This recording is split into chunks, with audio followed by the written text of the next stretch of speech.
Le web a été inventé au CERN en 1989 pour que 10 000 scientifiques du monde entier puissent échanger des informations et concevoir la plus grande machine sur Terre, le Grand Collisionneur de Hadron ou LHC. Aujourd'hui, les données produites par les expériences du LHC nécessitent plus d'1 million de cœurs de processeurs pour l'analyser. Mais d'où viennent toutes ces données ?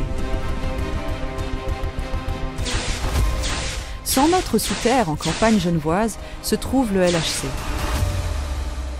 Des particules circulent dans cette machine à presque la vitesse de la lumière, prêtes à entrer en collision en 4 points de l'anneau.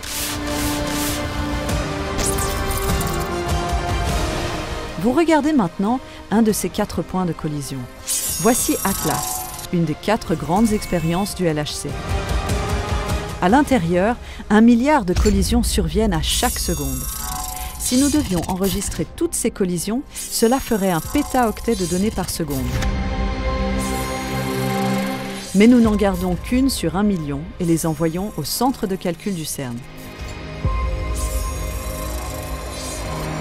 Dans le centre de calcul, des serveurs comme ceux-ci analysent les données du LHC.